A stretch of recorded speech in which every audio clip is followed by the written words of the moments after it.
नमस्कार, मी अनिता केदार रेसिपीमध्ये तुमचं खूप खूप स्वागत आहे।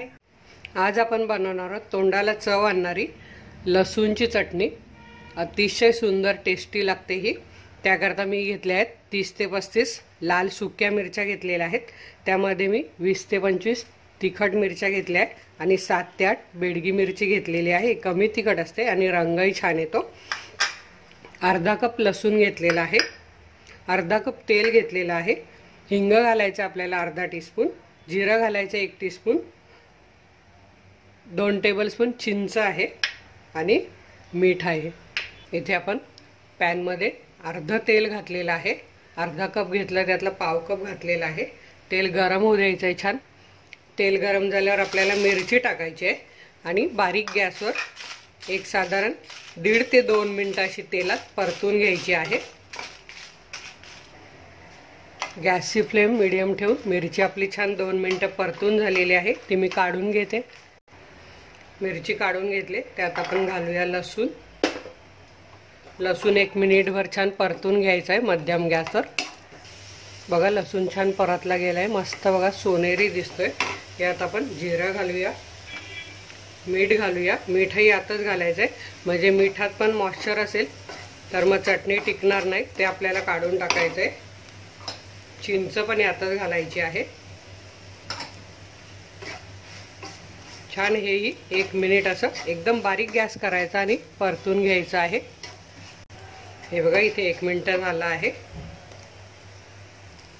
हिंग घालून घेऊया आपण, छान मिक्स करून घेऊया।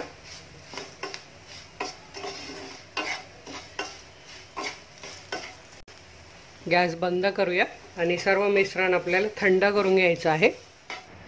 हे बघा इथे मी उरलेलं पाव कप तेल पण गरम करून घेतलेलं आहे।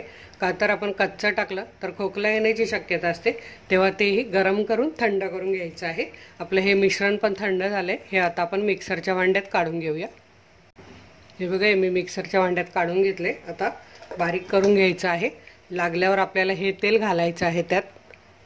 आता हे बघा बारीक होण्याकरता मी यातलं तेल मिक्सरमध्ये घालून घेते।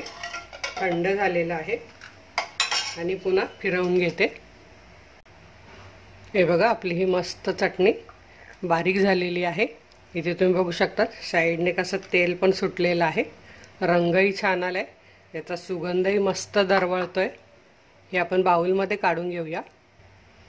ही बघा मस्त आपली चटणी तयार झालेली आहे। आता ही खायची कशी, तरी तुम्ही चपातीबरोबर खाऊ शकतात, पराठ्याबरोबर खाऊ शकतात, किंवा पावभाजीबरोबर जरी अगदी तुम्ही ही पाव चमचा टाकली, पावभाजीत मिक्स केली तरी खूप छान टेस्ट येते। किंवा तुम्ही रोजच्या भाजीत पाव चमचा टाकली तरी खूप छान स्वाद येतो। तरी तुम्ही नक्की करून बघा। व्हिडिओला लाईक करा, भरपूर शेअर करा, तुमच्या फेसबुक, इंस्टाग्राम, व्हॉट्सॲप आपल्या ग्रुपवर शेअर करा, म्हणजे सगळेजण याचा आस्वाद घेऊ शकतील। अजून जर माझे चॅनल सबस्क्राईब करायचे राहून गेले असेल तर अनिता केदार रेसिपीच्या बाजूला सबस्क्राईबचा आयकॉन आहे, त्यावर क्लिक करा। बाजूलाच घंटी आहे, ती वाजवा, म्हणजे माझा नवीन व्हिडिओ आल्यावर तुमच्या मोबाईलची घंटी वाजेल। वेळात वेळ काढून व्हिडिओ बघितला त्याबद्दल तुमचे खूप खूप मनापासून धन्यवाद।